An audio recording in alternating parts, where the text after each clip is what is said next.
देखिए आईपीसी में आपका ये चैप्टर अभी बाद में चलेगा, बहुत समय ले रहा है। आपका एक्स्ट्रा क्लास लगाएंगे क्योंकि समय भी कम है आपका। तो हम अगला चैप्टर आपका शुरू करते हैं ताकि थोड़ा आपका कोर्स आगे भी बढ़े। और ये चैप्टर आपका बीच में पढ़ाया जाएगा ताकि और भी भाई आपका, तो दुष्प्रेरण आज पढ़ाया जाएगा। धारा 107 निकालिए यह भी। और ये आपका बाद में पढ़ाया जाएगा क्योंकि आपका कोर्स आईपीसी में पीछे चल रहा है। एविडेंस में तो ठीक है स्पीड, तो आपका कुछ खींचा जाए कोर्स तब आपका इसको बाद में पढ़ाया जाएगा क्योंकि एक क्वेश्चन के लिए पूरा आपका डिस्टर्ब नहीं किया जा सकता, एक दो क्वेश्चन के लिए। तो आपका धारा 107 से हम शुरू करते हैं और निकाल लीजिए। देखिए क्वेश्चन का मॉडल दो तीन प्रकार का क्वेश्चन बनता है।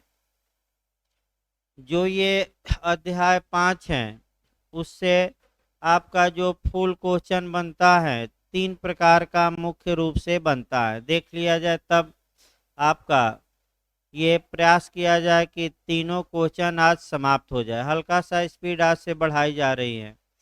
पहला आपका बनता है कि दुष्प्रेरण को परिभाषित करिए। एक तो ये बन गया,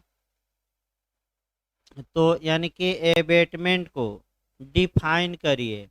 इसके बाद आपका जो क्वेश्चन बनता है एक समस्या देगा इसी के साथ, या तो वह समस्या जो मुख्य रूप से आती है या तो 108 सेक्शन से होगा या 114 से, दोनों धाराओं से चांस रहता है। और कैसे डील करेंगे वो भी हम बताएंगे। जो दूसरा क्वेश्चन आपका इसमें बन सकता है, दुष्प्रेरक को परिभाषित करिए, ए बेटर को डिफाइन करिए। तो जब दुष्प्रेरक को पूछेगा तो 108 लिखना है और दुष्प्रेरण पूछेगा तो 107 लिखना है, याद रखिए ये। इसके बाद जो क्वेश्चन इसमें बनता है वह आपका समस्यात्मक क्वेश्चन बनता है मुख्य रूप से, और वह बन जाता है 114 से। 114 से जो क्वेश्चन बनता है आपका वह समस्यात्मक क्वेश्चन बनता है। देखिए समस्या कैसे बनाता है आयोग। ए एक व्यक्ति है, बी को उकसाता है कि तुम सी के घर में चोरी कर लो, और जिस समय भी सी के घर में चोरी कर रहा होता है उस समय ए घटना स्थल पर उपस्थित होता है। ए का दायित्व बताइए। यही आपका क्वेश्चन पूछा जाता है।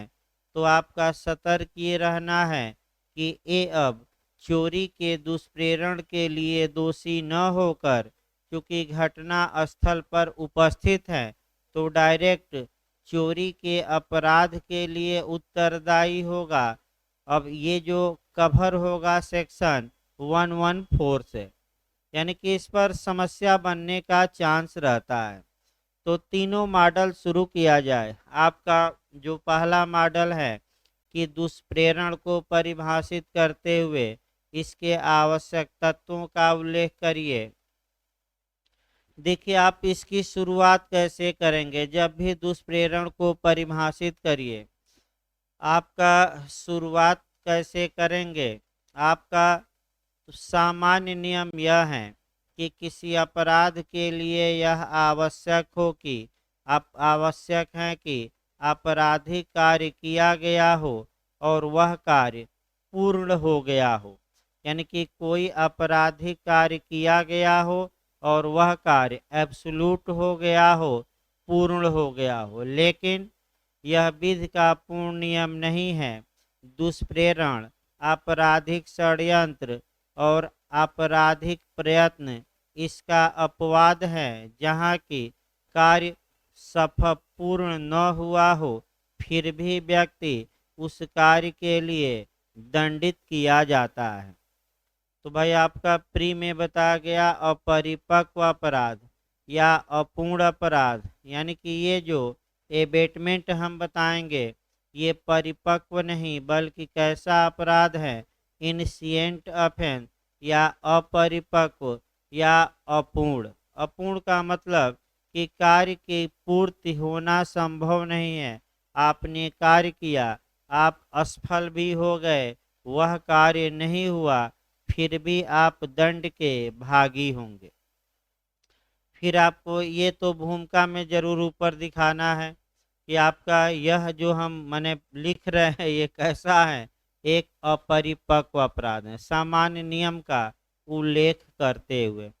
क्योंकि दुष्प्रेरण की परिभाषा पूछी गई है तो एक मॉडल और भी काम करता है कि दुष्प्रेरण का प्रावधान आईपीसी के अध्याय 5 में धारा 107 से लेकर 120 तक में दिया गया है, जिसमें धारा 107 में दुष्प्रेरण को परिभाषित किया गया है।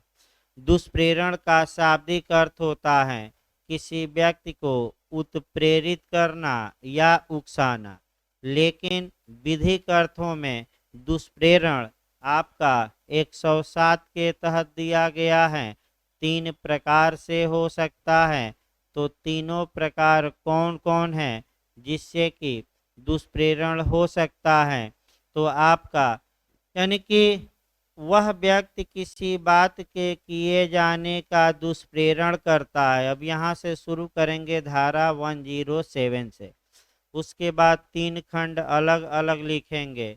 आपका 107 का जो फर्स्ट खंड है, उस बात को करने के लिए किसी व्यक्ति को उकसाता है। सेकंड क्लाज है उस बात को करने के लिए किसी षड्यंत्र में एक या अधिक अन्य व्यक्ति या व्यक्तियों के साथ सम्मिलित होता है, यदि उस षड्यंत्र के अनुसरण में उस बात को करने के उद्देश्य से कोई अवैध कार्य या लोप घटित हो जाए, यानी कि क्रिमिनल कॉन्स्पिरेसी द्वारा एबेटमेंट। और तीसरा है शासय सहायता, यानी कि उस बात को किए जाने में या किसी कार्य या किए जाने में या तो किसी कार्य द्वारा या इलीगल ओमिशन या अवैध लोप द्वारा शासय सहायता करता है। तो कम से कम 3 पॉइंट तो ये अच्छे से याद रहे। पहला कि उस बात कोई व्यक्ति किसी माने आपका वह व्यक्ति किसी बात के किए जाने का दुष्प्रेरण करता है। उसके बाद 3 पॉइंट रट्टा मारना है। पहला आपका किसी अन्य को क्या करता है, उकसाता है। दूसरा आपका षड्यंत्र में शामिल होता है अन्य व्यक्ति या व्यक्तियों के साथ और उस षड्यंत्र के अनुसरण में कोई अवैध कार्य या लोप घटित हो जाए। और तीसरा शासय सहायता करता है। या तो शासय सहायता कैसे की जा सकती है, या तो किसी एक्ट द्वारा या इनलीगल ओमिशन। आपका अब एक एक करके चला जाए, इसमें एक्सप्लेनेशन भी है और स्पष्टीकरण जो आप पढ़ेंगे। तो जब इन तीनों की आप व्याख्या लिखेंगे तो जो स्पष्टीकरण जिस पॉइंट से रिलेटेड रहेगा वहीं उसको बताएंगे। तो पहला पॉइंट आप ये आया कि किसी व्यक्ति को उकसा दिया जाए, तो उकसाने द्वारा दुष्प्रेरण। तो दुष्प्रेरण का अपराध किसी व्यक्ति को कोई आपराधिक कार्य करने के लिए उकसाने द्वारा भी किया जा सकता है। उकसाने का मतलब ये हुआ कि सक्रिय सुझाव देना, बहकाना, प्रार्थना करना, उत्तेजित करना, यानी कि कुल मिलाकर आजकल की जो भाषा में चल रहा है ब्रेन वॉश करना, यानी कि उत्तेजित कर देना। लेकिन केवल मौन रह जाना आपका उकसाना नहीं माना जाएगा। यानी कि अगर आप केवल किसी बात पर कोई व्यक्ति आपसे कुछ पूछता है और आप मौन रह जाते हैं तो सामान्यतः उकसाना नहीं माना जाएगा। या कोई व्यक्ति आपसे आकर पूछा कि क्या किया जाए और आप ये कह रहे हैं कि आपकी जैसी इच्छा वैसा करिए, हमसे कोई मतलब नहीं है, तब भी उकसाना कहा जाएगा कि नहीं? नहीं। अब आइए, उकसाना मतलब उत्प्रेरित करना, उत्तेजित करना। 4-5 शब्द लिखना पड़ेगा, इत्यादि। पहला केस इसमें उकसाना में लिखिएगा, क्वीन बनाम मोहित का केस। और एक स्त्री सती होने जा रही थी, पीछे से लोग राम नाम सत्य बोल रहे थे, तो ये माना गया कि राम का नाम लेकर लोग उस स्त्री को आत्महत्या का दुष्प्रेरण कर रहे हैं, यानी कि सती होने के लिए क्या कर रहे हैं, उकसा रहे हैं। ये क्वीन बनाम मोहित का केस है। दूसरा आपका पत्र द्वारा उकसाना, तो शिव दयाल मल बनाम राज्य का केस है, जिसमें कि पत्र द्वारा उकसाने को स्पष्ट किया गया। यहाँ समस्यात्मक क्वेश्चन भी आ सकता है। समस्यात्मक क्वेश्चन देखिए 2-3। ए ने बी को पत्र लिखा और बी के पास वह पत्र कभी पहुंचा ही नहीं, तो ए ने कौन सा अपराध किया? तो ए ने पत्र द्वारा दुष्प्रेरण का प्रयत्न किया। फिर एक बार देखिए, ए ने बी को लेटर लिखा और किसी अपराध को करने के लिए उसमें उकसाया गया था, बी के पास लेटर ही नहीं पहुंचा, तो कौन सा अपराध ए ने किया लेटर भेजकर? तो अगर बी उस लेटर को नहीं पढ़ पाया या पहुंचा ही नहीं लेटर, फिर भी ए ने भेजा है, तो कौन सा अपराध होगा? तो ये अटेम्प्ट का अपराध होगा, यानी कि पत्र द्वारा दुष्प्रेरण के प्रयत्न के लिए ए क्या होगा? दोषी। दूसरा देखिए, अगर बी ने पत्र पढ़ लिया लेकिन बी ने पत्र में कही गई बातों को करने से इनकार कर दिया, तब भी दुष्प्रेरण का अपराध पूर्ण हो गया। बी ने अगर वह कार्य कर दिया तब भी दुष्प्रेरण का अपराध कहा जाएगा। अब वो अलग बात है कि बी ने कार्य नहीं किया, तो ए को दंड कम मिलेगा, और बी ने वह कार्य कर दिया तो ए को दंड क्या मिलेगा? ज़्यादा। वो अलग बात है कि दंड की मात्रा फ्लैक्चुएट करेगी। अगला, ये उकसाना शब्द को इस धारा के, यानी कि धारा 107 के प्रथम स्पष्टीकरण में स्पष्ट किया गया है। तो भले आप ये 2 केस लिखने के बाद आप एक्सप्लेशन जरूर लिखिएगा, और एक्सप्लेशन आपका फर्स्ट देखिए। स्पष्टीकरण ये बता देता है कि कब कहा जाएगा कि उकसाया है व्यक्ति, तो उकसाना 2 प्रकार का हो सकता है। ये एक्सप्लेशन नंबर 1 में बताया गया है। जानबूझकर मिथ्या व्यपदेशन करना, यानी कि जानबूझकर झूठ बोलना, यानी कि सत्य बात जानते हुए भी उस बात को किस रूप में बताना? झूठ के रूप में। और किसी सार्वजनिक तथ्य को छुपाकर जिसे प्रकट करने के लिए कोई व्यक्ति कानून द्वारा बाध्य है, यानी कि इसका मतलब कि आप कोई बात प्रकट करने के लिए कानूनन बाध्य हैं, लेकिन उस बात को आप क्या कर रहे हैं? छुपा ले रहे हैं। तो ये उकसाना दोनों तरीके से हो सकता है, और 2 तरीका लिखना ही होगा। पहला, जानबूझकर मिथ्या व्यपदेशन करना, यानी कि झूठ को किस रूप में बताना? जानते हुए सत्य के रूप में। और जिस व्यक्ति का कोई विधिक कर्तव्य है कि वह किसी बात को प्रकट करे, वह उस बात को प्रकट नहीं करता, तो क्या उकसाकर दुष्प्रेरण माना जाएगा कि नहीं? माना जाएगा। इसके बाद आपका षड्यंत्र द्वारा आ जाइए। षड्यंत्र द्वारा दुष्प्रेरण के मामले में यह षड्यंत्र द्वारा दुष्प्रेरण कब कहा जाएगा? तो षड्यंत्र द्वारा दुष्प्रेरण के लिए यह आवश्यक नहीं है कि व्यक्ति एक जगह एकत्र होकर योजना बनाए। आपस में साजिश रच लेना, या किसी कार्य को करने या न करने के लिए मात्र सहमत हो जाना षड्यंत्र के लिए पर्याप्त है। लेकिन दुष्प्रेरण द्वारा षड्यंत्र के लिए यह अनिवार्य है कि षड्यंत्र के अनुसरण में कोई न कोई कार्य या अवैध लोप किया गया हो। अगर केवल कंसेंट हुई है, केवल आपसी सहमत हुई है और कोई कार्य पक्षकारों द्वारा किया ही नहीं गया, तो सेकेंड क्लाज में 107 के वह मामला नहीं आएगा और षड्यंत्र द्वारा दुष्प्रेरण नहीं माना जाएगा।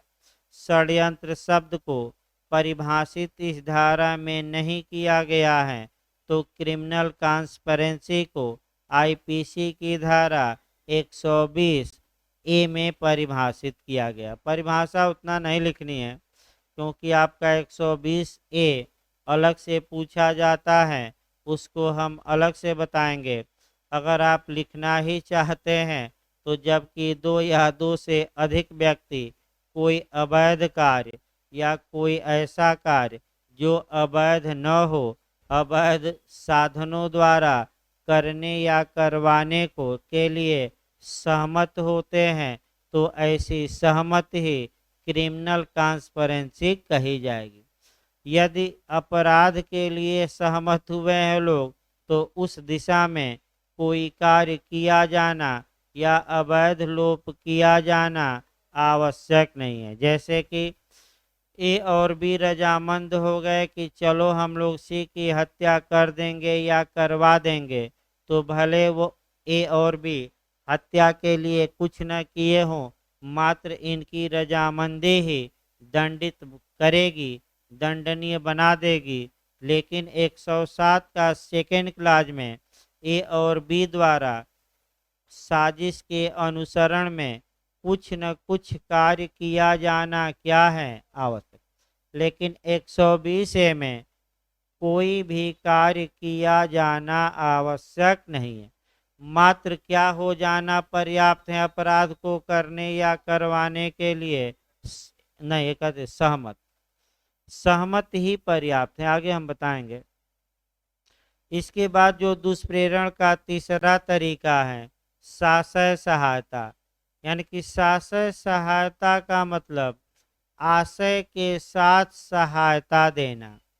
साशय सहायता या तो किसी कार्य को करके आप दे सकते हैं या किसी कार्य को न करके, यानी कि या तो कार्य द्वारा या अवैध कार्य को न करके, यानी कि अवैध लोप द्वारा। यानी कि आइए दुष्प्रेरण के अपराध के लिए आपका दुष्प्रेरण का अपराध साशय सहायता द्वारा भी किया जा सकता है।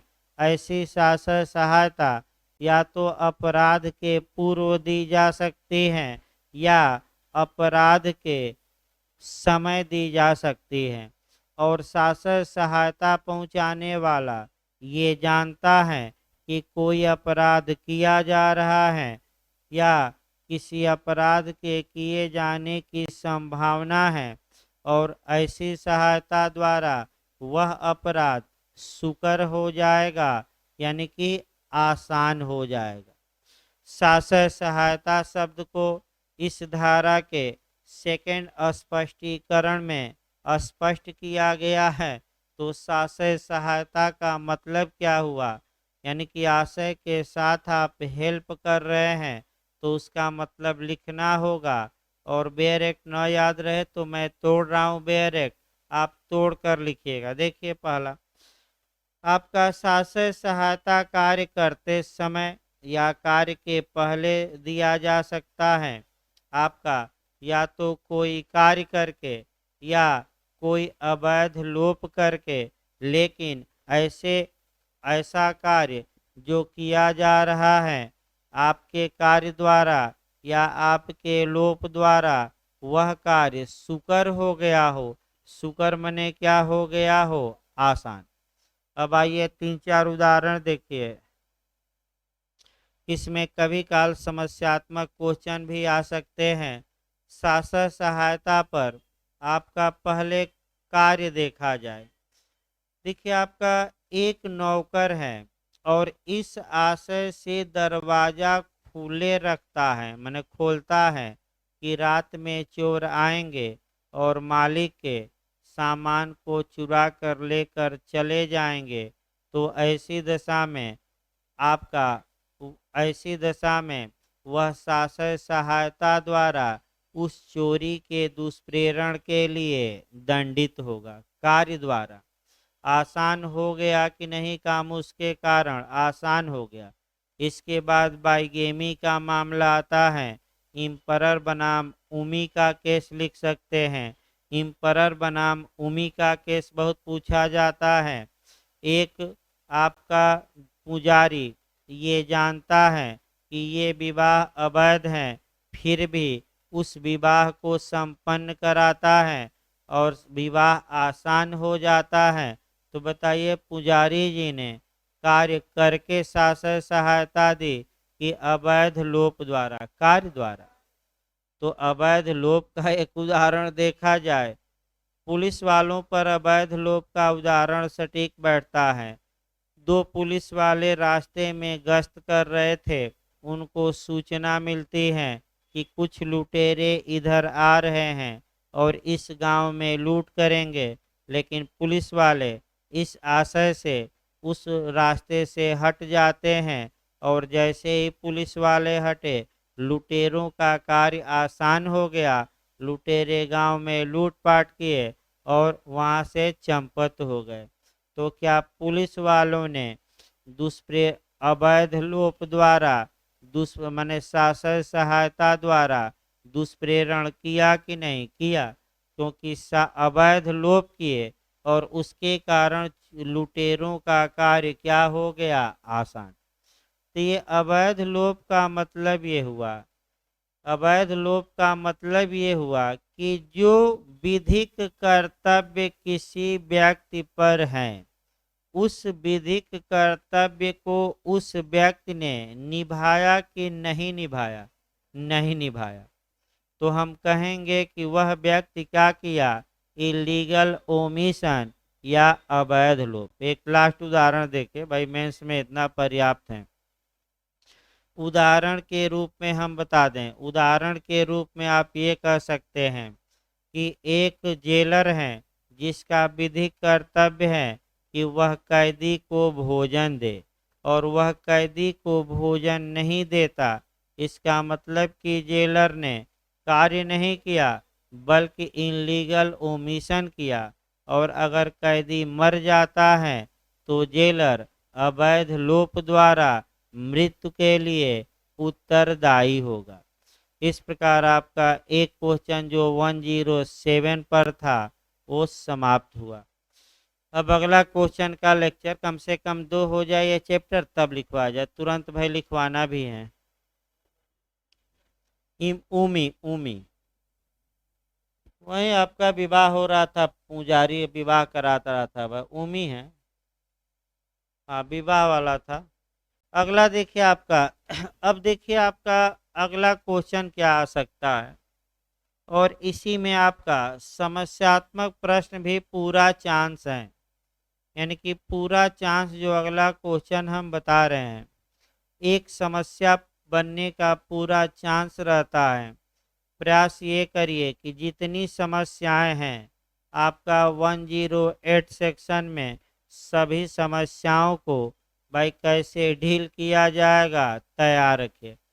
ज़्यादातर जो समस्या बनती है आपका, एक समस्या बच्चा वाली बनती है, जहर वाली। दूसरा आपका जो समस्या बनती है आपका मैंने चोरी के लिए उकसाया और उसी दौरान घर में आग लगा दिया गया, ये बनता है। और इसके बाद आपका ए ने बी को उकसाया कि तुम सी की हत्या कर दो, और बी ने हत्या करने से इनकार कर दिया, या बी हत्या नहीं किया बल्कि जाकर सी की घोर उपहत कर दिया।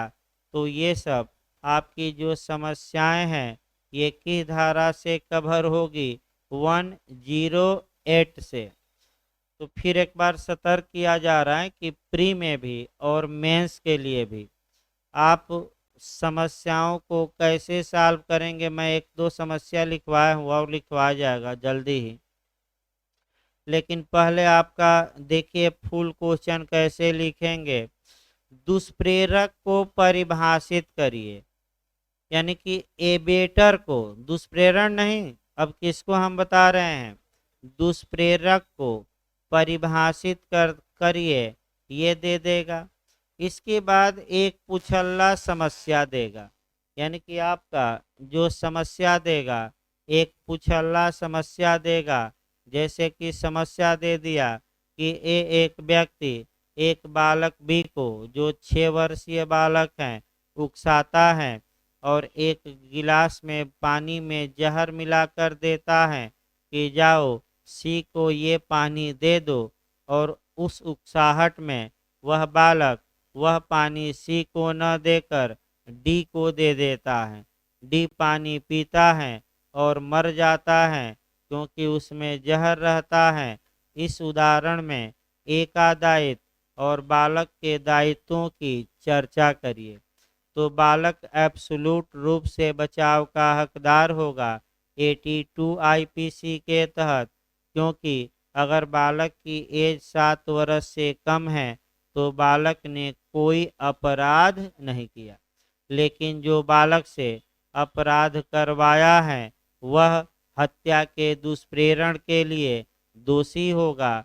और अगर यही दे दे कि जिस समय बालक पानी लेकर जा रहा था वहीं वह व्यक्ति उपस्थित था, तो मामला 114 में ले जाइएगा, यानी कि दुष्प्रेरक घटना स्थल पर क्या था, उपस्थित। तब हत्या के दुष्प्रेरण के लिए नहीं, अब डायरेक्ट क्या करिएगा, हत्या के लिए ए दोषी होगा। लेकिन अब कैसे इसको डील करेंगे वह भी तो भाई ठीक है आप सॉल्व कर लिए, लेकिन इसको कैसे लिखेंगे।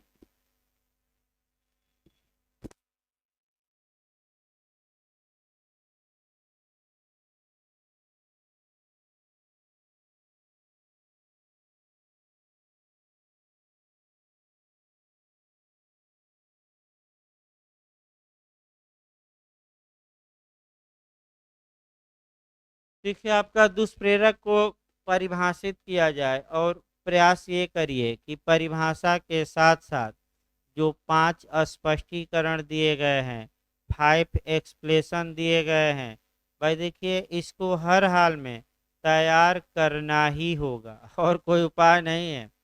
आप क्षमता बढ़ाइए इस समय, क्योंकि बिहार भी हैं, और मैं बताया भी था 2-3 दिन पहले कि यूपी भी 4 और 5 दिसंबर को होगी। डेट आ ही गई, और कब होगी, 4-5 दिसंबर को होगी। वैसे नवंबर में चांस था, लेकिन भाई आपका प्रयास करके और कहा गया कि नवंबर में न कराया जाए, दिसंबर में कराया जाए, लेकिन ज़्यादा टल नहीं पाई। तब भी 4-5 आपका दिसंबर को डेट आ गई है यूपी का। नवंबर में ही आयोग चाह रहा था, लेकिन हम भाई कुछ प्रयास किया गया कि भाई नवंबर में बिहार का एग्ज़ाम है तो कब कराया जाए यूपी का, दिसंबर में। तो 4-5 को मैं बताया था 2-3 दिन पहले ही, आज शायद डेट आ गई है कि 4 और 5 दिसंबर को आपका मेंस का एग्ज़ाम होगा। तो 2 माह पर्याप्त है तैयारी के लिए, कम नहीं है 2 माह यूपी के लिए। यानी कि आपका सिलेबस बड़ा भी नहीं है तो 2 माह कम भी नहीं है, आपका ज़्यादा नहीं है तो कम भी नहीं है। देख ही रहे हैं बिहार इतना समय दे दिया तब भी लोग तैयार नहीं कर पाए। तो भाई एक समय सीमा निर्धारित हो जाती है, तो चाहे लाख पढ़ना हो, लोग उसी समय सीमा में ही पूरा क्या करते हैं, तैयार। और जैसे ही समय लंबा मिल जाता है तो लोग सुस्त पड़ जाते हैं, इसमें कोई शक नहीं है। बिहार इसका उत्तम उदाहरण है, जहाँ की लोग अब तक क्या पढ़े थे, सुस्त 1 साल से। तो फिर एक बार देखिए, भारतीय दंड संहिता की धारा 108 में दुष्प्रेरक को परिभाषित करते हुए यह कहा गया है कि पहला, जो अपराध के किए जाने का दुष्प्रेरण करता है, यानी कि आइए एक उदाहरण बना लिया जाए तब सही रहेगा। देखिए ए बी को उकसाता है कि हे बी तुम सी की हत्या कर दो। तो कौन व्यक्ति है जो अपराध को किए जाने का दुष्प्रेरण कर रहा है? तो ए है। तो पहला लाइन आया कि ए का नाम क्या होगा? दुष्प्रेरक। और इसकी परिभाषा कहाँ दी गई है? 108 में। और ए ने जो अपराध किया वह दुष्प्रेरण का किया, और वह कहाँ बताया गया है? धारा 107। अगला देखिए, जो ऐसे कार्य के किए जाने का जो दुष्प्रेरण करता है, जो अपराध होता, यदि वह कार्य आपका वह अपराध करने के लिए विधि के अनुसार समर्थ व्यक्ति द्वारा उसी आशय या ज्ञान से किया जाता जो दुष्प्रेरक का है। इसका मतलब ये हुआ कि ए किसी व्यक्ति को कोई कार्य करने के लिए दुष्प्रेरित करता है, भले जिस व्यक्ति को वह दुष्प्रेरित किया है वह व्यक्ति कार्य करने में असमर्थ हो, यानी कि उसका कार्य कानूनन अपराध न माना गया हो, फिर भी दुष्प्रेरक ए माना जाएगा। जैसे उदाहरण के रूप में ए ने एक पागल को उकसाया कि तुम जाकर सी की हत्या कर दो, तो भले पागल का कार्य कानूनन अपराध न माना गया हो, अनसाउंड माइंड पर्सन को 84 में डिफेंस दिया गया हो, लेकिन ए का दायित्व ए दुष्प्रेरक माना जाएगा कि नहीं माना जाएगा? अक्षम से मतलब नहीं है। अब ये देखा जाएगा कि अगर भी सक्षम होता और ए के दुष्प्रेरण के परिणाम स्वरूप कार्य करता तो क्या वह अपराध माना जाता? तो भले ए ने जिसको दुष्प्रेरित किया है वह क्या है? अक्षम है, उससे मतलब नहीं है, ए दुष्प्रेरक माना जाएगा। दुष्प्रेरक को और स्पष्ट करने के लिए 5 स्पष्टीकरण दिए गए हैं, और यही 5 स्पष्टीकरण अति महत्वपूर्ण है। यानी कि एबेटर को या दुष्प्रेरक को अच्छे से समझाने के लिए आपका 5 स्पष्टीकरण दिए गए हैं, और प्रयास ये करिए कि पांचों स्पष्टीकरण आप क्या करके जाइए? तैयार। भाई हम तो दोहरवा ही रहे हैं, लेकिन आपका माने पांचों जो एक्सप्लेशन है ये हर हाल में तैयार होना चाहिए। भले आपको व्याख्या न आए, लेकिन कम से कम जो बेयर एक्ट की भाषा लिखी गई है वह भाषा या उसको अपनी भाषा में हर हाल में पांचों एक्सप्लेशन लिखना ही होगा। और पांचों स्पष्टीकरण में सभी दृष्टांत न लिखिएगा, कभी कहीं कहीं एक दो दृष्टांत क्या करना है? समाय। देखिए पहला स्पष्टीकरण। पहला स्पष्टीकरण, किसी कार्य के अवैध लोप का दुष्प्रेरण अपराध की कोटि में आ सकेगा, चाहे दुष्प्रेरक उस कार्य को करने के लिए स्वयं आबद्ध न हो। इसका मतलब ये हुआ किसी कार्य को करने, आपका फिर एक बार देखिए, किसी कार्य के अवैध लोप का दुष्प्रेरण अपराध की श्रेणी में आ सकेगा, भले ही दुष्प्रेरक उस कार्य को करने के लिए स्वयं आबद्ध या बाध्य न हो। इसका मतलब एक उदाहरण, इसका मतलब ये हुआ कि दुष्प्रेरक के लिए दुष्प्रेरक के लिए यह आवश्यक नहीं है कि वह स्वयं किसी कार्य को करने के लिए बाउंड हो। अगर कोई कार्य करने के लिए दूसरा व्यक्ति बाध्य है और दुष्प्रेरक आपका उसको उकसाता है या उसके साथ षड्यंत्र करता है या शासय सहायता करता है कि तुम अपना कार्य न करो, यानी कि अवैध लोप कर दो, तो क्या ऐसा व्यक्ति दुष्प्रेरक माना जाएगा कि नहीं माना जाएगा? एक सटीक उदाहरण देखिए जो समझने के लिए आपका एकदम सटीक उदाहरण देखा जाता है। वह सटीक उदाहरण आपका है जेलर का देखा जाए। जेलर कैदी को भोजन देने के लिए कानूनन बाध्य है। याद रखिए। तो ये एक व्यक्ति है जो कैदी को भोजन देने के लिए बाध्य नहीं है, लेकिन जेलर को उकसाता है कि हे जेलर, आप कैदी को भोजन न दीजिए, मतलब कि अपने विधि आप अवैध लोप कर दीजिए, इलीगल ओमिशन कर दीजिए, यानी कि आप कैदी को भोजन न दीजिए। तो बताइए क्या जो ए है, जो जेलर को उकसाता है कि आप अवैध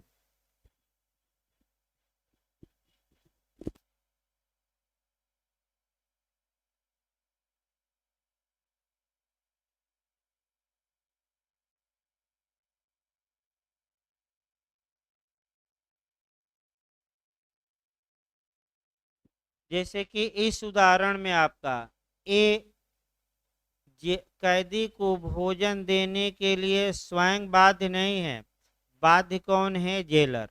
लेकिन ए जेलर को उकसा देता है कि आप कैदी को भोजन न दीजिए, यानी कि आप इलीगल ओमिशन कर दीजिए, अवैध लोप करिए, यानी कि अपने कर्तव्य को न निभाइए।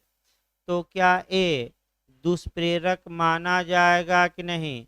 भले ही ये उस कार्य को करने के लिए स्वयं बाउंड नहीं था, तो बताइए माना जाएगा कि नहीं? माना जाएगा। और कौन सा एक्सप्लेनेशन यह स्पष्ट करता है? पहला। भाई दिक्कत हो तो फिर से इस उदाहरण को हम बताते हैं, फिर से एक बार देखिए। थोड़ा भाई शब्द ऐसे हैं कि आपका समझने में दिक्कत आ सकती है, तो एक बार इशारा करिए, दोबारा बताया जाए। भले थोड़ा स्पीड बढ़ाई गई है, लेकिन दोबारा हम बता देंगे, कोई समस्या नहीं है। फिर एक बार देखिए। किसी कार्य के अवैध लोप किसी कार्य का अवैध लोप करना या लोप का दुष्प्रेरण अपराध की कोटि में आ सकेगा, भले दुष्प्रेरक उस कार्य को करने के लिए स्वयं आबद्ध या बाध्य न हो। यानी कि उदाहरण के रूप में, आइए उदाहरण के रूप में, ए एक व्यक्ति है और बी आपका जेलर है। जेलर का विधिक कर जेलर बी द्वारा बाध्य है कि वह कैदी को क्या दे? भोजन। लेकिन ए आता है और जेलर से दुष्प्रेरित करता है जेलर को, और जेलर से अवैध लोप करवाता है, तो भले ए उस कार्य को करने के लिए स्वयं बाउंड नहीं है, तो बाध्य कौन है? जेलर। लेकिन जेलर से कहता है कि आप अपना कर्तव्य न निभाइए। तो आप लोग बताइए, क्या ए दुष्प्रेरक माना जाएगा कि नहीं? माना जाएगा। ये पहला स्पष्टीकरण आपका निकला। दूसरा स्पष्टीकरण देखिए। जहां तक दूसरा स्पष्टीकरण की बात है, दूसरा स्पष्टीकरण भी काफ़ी महत्वपूर्ण है, और यहाँ एक इलस्ट्रेशन आप जरूर दीजिएगा। अलग से भी आपका उदाहरण पूछा जाता है, मेंस में भी यह अलग से उदाहरण आ सकता है, सतर्क रहना है। अब जो यह स्पष्टीकरण में दृष्टांत बताए जाएंगे, ये मेंस के लिए भी अलग से इलस्ट्रेशन पूछे जाते हैं, वो उसके लिए भी महत्वपूर्ण होंगे। और एक्सप्लेनेशन नंबर 2 देखिए। दुष्प्रेरण का अपराध घटित होने के लिए यह आवश्यक नहीं है कि दुष्प्रेरित कार्य किया जाए या अपराध गठित करने के लिए अपेक्षित प्रभाव हो। इसका मतलब ये हुआ कि यह स्पष्टीकरण इस बात को स्पष्ट कर देता है कि दुष्प्रेरण का अपराध एक अपरिपक्व अपराध है, एक इंसिएंट ऑफेंस है, एक अपूर्ण अपराध है, एक प्रारंभिक अपराध है, एक आपका कह सकते हैं ऐसा अपराध है जिसमें कार्य का होना आवश्यक नहीं है। इसी को अपरिपक्व कहा जाता है। कौन सा एक्सप्लेनेशन में ये सिद्धांत समाहित है? सेकंड में। सेकंड एक्सप्लेनेशन ये बताता है कि दुष्प्रेरण के अपराध के लिए दुष्प्रेरित कार्य का किया जाना आवश्यक नहीं है, या जिस प्रभाव के लिए दुष्प्रेरण किया गया था उस प्रभाव का उत्पन्न होना भी आवश्यक नहीं है। जैसे दो उदाहरण देखिए। ए ने बी को उकसाया कि तुम सी की हत्या कर दो, और बी ने सी की हत्या करने से इनकार कर दिया, तो क्या दुष्प्रेरित कार्य हुआ कि नहीं हुआ? नहीं हुआ। फिर एक बार देखिए भाई, फिर एक बार देखिए। ए ने बी को उकसाया कि हे बी तुम सी की हत्या कर दो, और बी ने सी की हत्या करने से डिनाई कर दिया, इनकार कर दिया, यानी कि बी ने दुष्प्रेरण के अनुसरण में कोई कार्य नहीं किया। ए का दायित्व बताइए, तो स्पष्टीकरण 2 बताता है कि भले ही दुष्प्रेरण का कार्य न हुआ हो, लेकिन ए दुष्प्रेरक माना जाएगा और हत्या के दुष्प्रेरण के लिए दंड का भागी होगा। चूंकि कार्य किया ही नहीं गया, तो अलग बात है कि अलग अलग धाराओं में दंड की मात्रा कम होगी, लेकिन ए का जो लाइबिलिटी होगी वह किसके लिए होगी? हत्या के दुष्प्रेरण के लिए। ये याद है। दूसरा उदाहरण देखिए। ए ने बी को उकसाया कि हे बी तुम सी की हत्या कर दो। बी जाता है, सी की हत्या तो नहीं करता, बल्कि सी को घोर उपहत्य पहुंचाता है, ग्रीवियस हर्ट पहुंचाता है। अब पूछा जाता है ए का दायित्व बताइए, बी का दायित्व बताइए।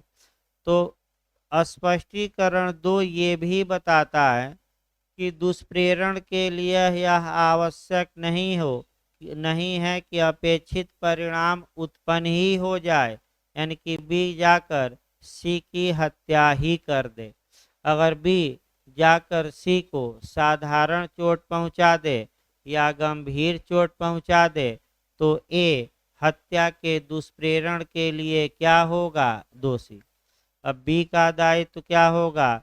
तो बी अगर घोर उपहत किया है तो घोर उपहत के लिए, उपहत किया है तो उपहत के लिए, और कार्य करने से इनकार कर दिया तो किसी अपराध के लिए दोषी नहीं होगा।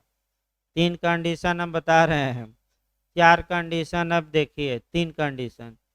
ए बी कार्य करने से इनकार कर दे तो बी किसी अपराध के लिए उत्तरदायी नहीं होगा। दूसरा, बी जाकर घोर उपहत कर दे, मर्डर न करे, तो बी घोर उपहत के लिए, और बी अगर मर्डर कर देता है तो बी मर्डर के लिए, लेकिन ए सदैव हत्या के दुष्प्रेरण के लिए ही क्या होगा? दायी। दुष्प्रेरक का दायित्व कभी सामान्यतः बदलता नहीं है, यानी कि दुष्प्रेरक आपका दुष्प्रेरण के लिए ही उत्तरदायी होता है, लेकिन एक सेक्शन इसका एक्सेप्शन है 114, जहाँ की दुष्प्रेरक अगर घटना स्थल पर उपस्थित है तो वह डायरेक्ट अब उस अपराध के लिए दोषी होता है, उसका जो दायित्व है दुष्प्रेरक से हट जाता है और मुख्य अपराध करता वह माना जाता है। बताया जाएगा आगे। अब यह आपका दो स्पष्टीकरण दूसरा भी काफी महत्वपूर्ण था। मैं फिर एक बार बता दूं कि स्पष्टीकरण 2 इस मायने में महत्वपूर्ण है कि दुष्प्रेरण के लिए कार्य का किया जाना आवश्यक नहीं है, और कार्य के जिस परिणाम के लिए दुष्प्रेरण किया गया था उस परिणाम का उत्पन्न होना भी आवश्यक नहीं है। ये सेकंड बहुत महत्वपूर्ण है। सेकंड से सिद्धांत निकलता है कि दुष्प्रेरण का जो अपराध है एक कैसा अपराध है? इंसिएंट ऑफेंस है, यानी कि अपूर्ण अपराध है। तीसरा स्पष्टीकरण देखिए। यह आवश्यक नहीं है कि दुष्प्रेरित व्यक्ति अपराध करने के लिए विधि अनुसार समर्थ हो, या उसका वही दूषित आशय या ज्ञान हो जो दुष्प्रेरक का है, या कोई भी दूषित आशय या ज्ञान हो। यहाँ आपका जो स्पष्टीकरण आपका 3 दिया गया है, ये भी काफी महत्वपूर्ण है। और यहाँ से आपका समस्यात्मक क्वेश्चन बनता है। यहाँ 4 समस्याएं दी गई हैं और चारों समस्याओं से आप पहले कंसेप्ट बनाइए। कंसेप्ट आपका एक्सप्लेनेशन नंबर 3 ये कहता है कि यह आवश्यक नहीं है कि दुष्प्रेरित व्यक्ति अपराध करने के लिए विधि अनुसार समर्थ हो। पहले इस पर आइए। अर्थात जिस व्यक्ति को दुष्प्रेरित किया गया है, यह आवश्यक नहीं है कि वह व्यक्ति कानूनन अपराध करने में क्या हो, सक्षम हो। अगर वह व्यक्ति अक्षम है तब भी दुष्प्रेरण का अपराध घटित होगा, और जो व्यक्ति उकसाया है इत्यादि किया है वह दुष्प्रेरक माना जाएगा। अब 3-4 उदाहरण पहले देखिए, उसके बाद और उदाहरण बताया जाएगा। पहले इतने पर रहिए, उसके बाद 1-2 और कंसेप्ट हैं इसमें। ए, बी और सी देखा जाए। बी अब यह है कि 76 वाला है, या बी हम कह सकते हैं 82 वाला है, 84 वाला है, या आपका 85 या 86 वाला। 2-4 उदाहरण देखिए। मान लीजिए बी आपका एक व्यक्ति है, ए बी को उकसाता है कि हे बी, इस झाड़ी के पीछे मुर्गा छुपा है और तुम झाड़ी पर गोली चलाओ। और ए को इस बात का नॉलेज है कि झाड़ी के पीछे सी बैठा है, लेकिन बी को इस बात का नॉलेज नहीं है। बी ए पर विश्वास करते हुए सद्भावना पूर्वक झाड़ी पर गोली चलाता है, और सी जो झाड़ी के पीछे बैठा है उसकी मृत्यु हो जाती है। तो बी का इरादा क्या था, सी को मारने का था कि नहीं? नहीं। लेकिन ए का इरादा क्या था कि बी से गोली चलवा कर हम सी को क्या करवा दें, मरवा दें। तो बताइए बी बचाव का हकदार होगा कि दंड पाएगा? बचाव का हकदार होगा।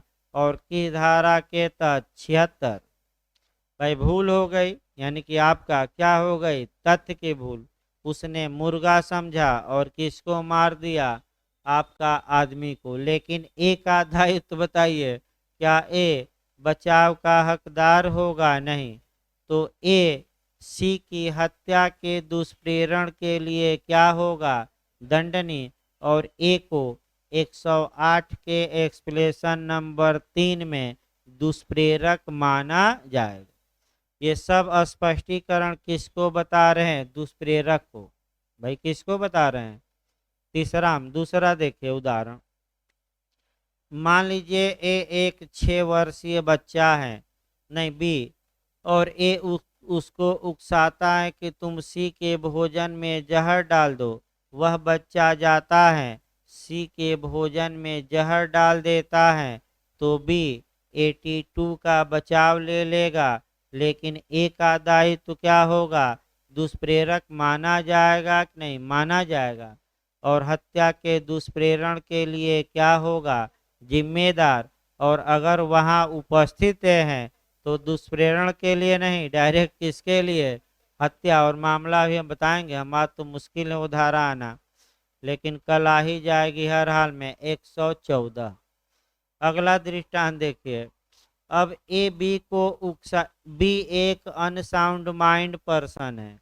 ए बी को उकसाता है कि जाकर सी के मकान में आग लगा दो।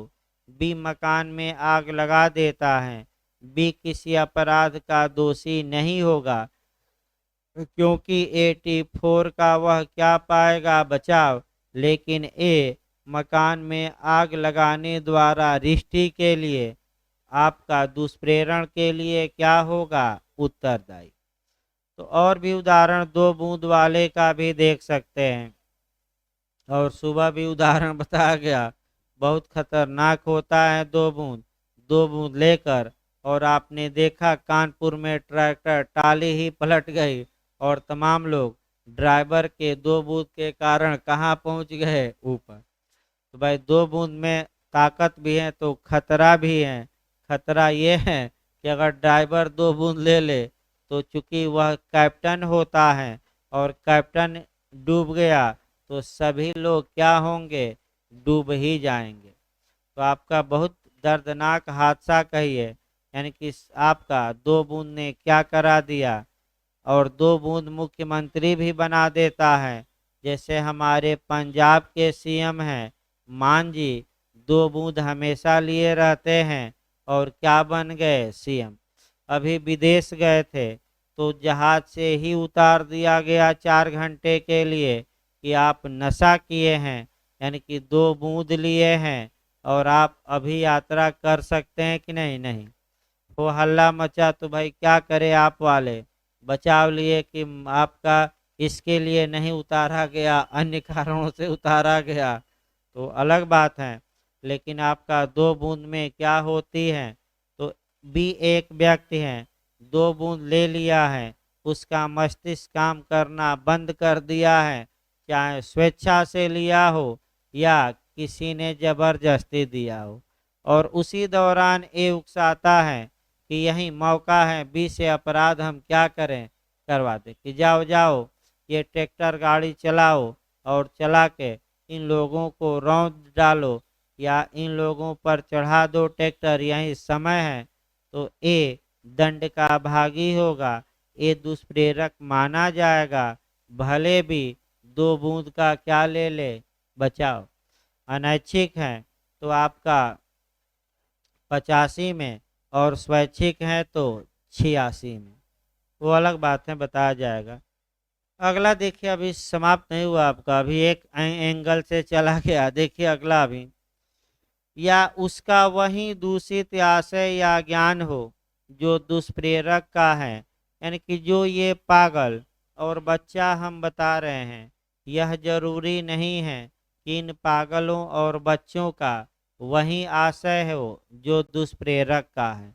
इनका आशय भिन्न भी हो सकता है, तब भी ये दुष्प्रेरक माना जाएगा और दुष्प्रेरण के लिए दंड का क्या होगा, भाग। अब समस्या देखिए कहाँ उत्पन्न होगी। समस्या तब उत्पन्न होगी जब एक कार्य का दुष्प्रेरण किया गया और भिन्न कार्य कर दिया गया। अब ये देखा जाएगा क्या वह भिन्न कार्य उस उकसाहट या उस षड्यंत्र या उस साशय सहायता का अधिसंभाव्य परिणाम था। तो अगर था तो दुष्प्रेरक का दायित्व तो बढ़ेगा, और अधिसंभाव्य परिणाम नहीं था तो दुष्प्रेरक का दायित्व तो बढ़ेगा नहीं। अब इसमें ही आपका टेक्निकल पॉइंट आता है। क्या, अब देखिए एक पॉइंट याद रखिए भाई दिमाग में, क्या इस बात की पूरी संभावना थी कि ये कार्य करते समय दुष्प्रेरक अन्य कार्य भी कर सकता है। तो अगर पॉसिबिलिटी थी तब तो भाई दायित्व तो बढ़ेगा, और नहीं थी तो दुष्प्रेरक उस कार्य के लिए जो भिन्न कार्य हुआ है उसके लिए जिम्मेदार नहीं होगा। तो आइए अब एक एक उदाहरण देखा जाए। यही आपका गलत होगा और यही फिर आप उदाहरण सतर्क होकर देखिए। 4 उदाहरण हैं, चारों उदाहरण आप भाई देखिए। एक और तरीका है, अगर आपको थोड़ा दिक्कत आ रही है कि क्या इस बात की पूरी संभावना थी कि यह कार्य करते हुए ये जो भी दुष्प्रेरक है यानी कि भी है कोई अन्य कार्य भी कर सकता है, क्या इस बात की पूरी पॉसिबिलिटी थी। तो अगर थी तो एक का दायित्व बढ़ेगा, और नहीं थी तो एक का दायित्व नहीं बढ़ेगा। अब इसको समझाने के लिए 4 उदाहरण दिए गए हैं और प्रयास आप ये करिए कि चारों उदाहरण रट्टा मार कर जाइए, यहाँ से क्वेश्चन चारों से बनता है। चारों मैं बता रहा हूँ कि रट कर जाइएगा, यहाँ से समस्यात्मक क्वेश्चन भी बनता है। चार दृष्टांत देखिए, लिखिएगा, मेंस में एक आएगा तो भाई मेंस में आपका एक कोई डालिएगा, लेकिन आप समस्यात्मक क्वेश्चन को सॉल्व करने के लिए चारों को पढ़ना पड़ेगा। देखिए, क दूषित आशय से एक शिशु या पागल को जो वह कार्य करने के लिए दुष्प्रेरित करता है जो अपराध होता, यदि विधि के अनुसार वह कार्य समर्थ व्यक्ति द्वारा और उसके आशय से किया जाता तो चाहे वह कार्य किया जाए न किया जाए, क अपराध के दुष्प्रेरण का दोषी होगा। तो पहला नियम ये निकला कि एक पागल या बालक को उकसाता है कि तुम सी की हत्या कर दो, तो भले ही पागल और बालकों ने ये कार्य नहीं किया तो अब बताइए दुष्प्रेरक माना जाएगा कि नहीं माना जाएगा, और हत्या के दुष्प्रेरण के लिए दंड का क्या होगा भागी, भले जिसको उकसाया है या जिसको शासय सहायता पहुंचाया है वह अपराध करने में क्या हो अक्षम। ये पहला दृष्टांत निकल गया, यानी कि जिसको दुष्प्रेरित किया गया है यानी कि भी इसका सक्षम होना आवश्यक नहीं। दूसरा दृष्टांत देखिए, यह की हत्या करने के आशय से ख को जो 7 वर्ष से कम का आयु का शिशु है वह कार्य करने के लिए क उकसाता है जिससे यह की मृत्यु कारित हो जाती है, ख दुष्प्रेरण के परिणाम स्वरूप वह कार्य क की अनुपस्थिति में करता है। अगर यही उपस्थिति दी जाती तो मामला 114 में जाता। अनुपस्थिति में करता है और उससे यह की मृत्यु हो जाती है, यद्यपि ख वह अपराध करने के लिए विधि अनुसार समर्थ न हो, तथापि क उसी प्रकार से हत्या के दुष्प्रेरण के लिए दंडनीय होगा, मानो ख वह अपराध करने के लिए विधि के अनुसार समर्थ हो और उसने हत्या की हो, और इसलिए क मृत्यु दंड से दंडनीय है। तो आइए ये भी सीधे सीधे हैं, इसमें भी आपका व्यापक नहीं किया गया है। देखिए, बी एक 6 वर्षीय बालक है और ए बी को उकसाता है कि तुम जाकर सी के भोजन में क्या डाल दो, जहर डाल दो, और ए गायब हो जाता है, घटनास्थल पर है नहीं, क्या हो जाता है, ए की अनुपस्थिति में बी जाता है, सी के थाली में जहर डालता है, सी खा लेता है, मर जाता है। बी का दायित्व बताइए, तो बी चूंकि 6 साल का है तो किस धारा में बचाव मिलेगा, 82 में।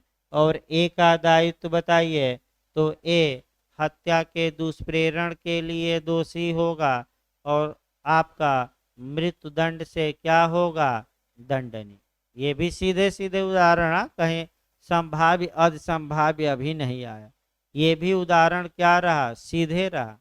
कि आपका तीसरा देखिए, सी उदाहरण, ख को एक निवास गृह में आग लगाने के लिए क उकसाता है, ख चित्त विकृत के परिणाम स्वरूप उस कार्य की प्रकृति या यह कि वह जो कुछ कर रहा है वह दोषपूर्ण है या विधि के प्रतिकूल है जानने में असमर्थ होने के कारण क के उकसाने के परिणाम स्वरूप उस गृह में आग लगा देता है।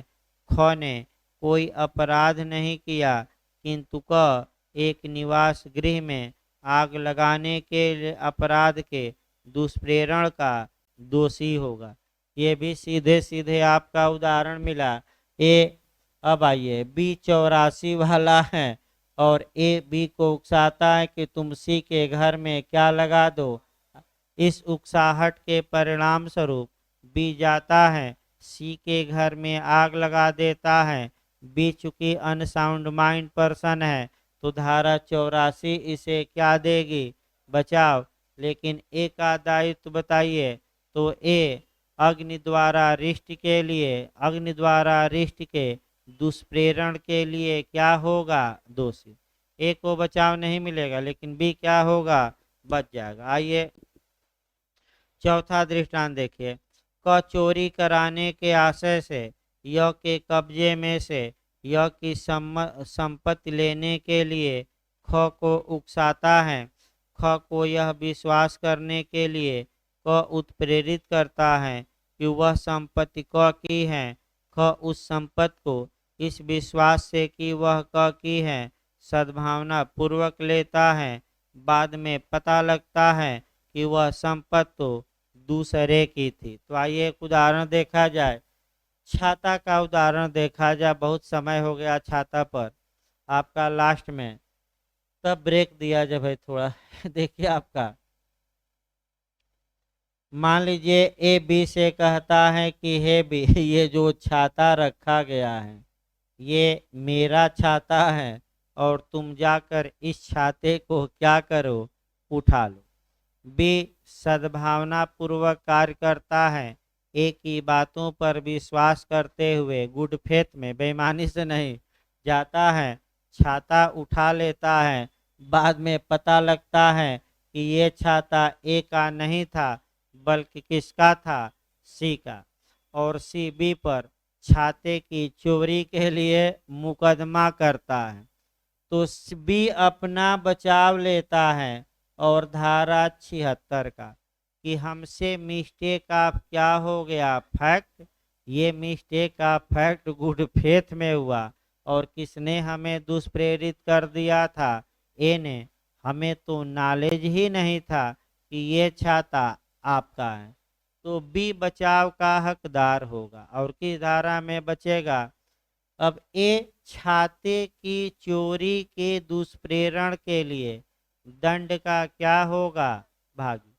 और जिस समय बी छाता चुरा रहा था, अगर ए उस समय घटना स्थल पर क्या हो, उपस्थित, तो ए डायरेक्ट अब छाते की चोरी के लिए क्या होगा, दंडनीय। अब आप ये कहेंगे कि कहीं भी इन चारों उदाहरणों में दायित्व के विस्तार की बात नहीं आई है, तो अगली धाराओं में यही सब दृष्टांत हल्का हल्का सुधार कर पढ़े जाते हैं। तो एक दो धारा और बीच में पढ़ानी पड़ेगी आपका। तो रेस्ट ले लीजिए। तो भाई एविडेंस आपका, एविडेंस लिखवाया जाएगा भाई आपका। उसके बाद आपका डावरी एक्ट 7:15 चलेगा, यानी कि 15 मिनट बाद आपका एविडेंस चलेगा। कम से कम 45-50 मिनट लिखवाया जाए आज। आपका सह अपराधी और इत्यादि लिखवाना है जो क्वेश्चन बन रहे हैं। उसके बाद आपका डावरी एक्ट चलेगा। तो डावरी एक्ट में भाई एक आपका नोट्स हम प्रोवाइड कल करा देंगे, लेक्चर दे रहे हैं। जो पुराना नोट्स हैं उसमें कहीं कोई संशोधन की आवश्यकता नहीं है। आपका बहुत डिटेल में चला था और जितने संभावित क्वेश्चन आ सकते हैं सब उसमें लिखवाए गए हैं। तो सबसे अच्छा है कि समय कम है तो आपका नोट दे दिया जाए और 2 या 3 दिन में लेक्चर समाप्त कर दिया जाए। उसके बाद कोई नया छोटा कानून लगाया जाए बिहार के लिए, ताकि माइनर भी होता रहे। और अगले हफ्ते आपका बिहार माइनर का भी भाई टेस्ट 2 का हम करा देंगे, एक डावरी एक्ट का और एक SC/ST एक्ट का। 5-5 क्वेश्चन आपका प्रयास करते हैं कि अगले संडे को भाई मेंस का भी टेस्ट करा दिया जाए, ताकि एक बार आप लिखे रहेंगे तो याद रहेगा। तो रेस्ट ले लीजिए 15 मिनट, तब आपका एविडेंस लिखवाया जाएगा आज, ताकि भाई लिखने का कार्यक्रम भी। IPC भी कल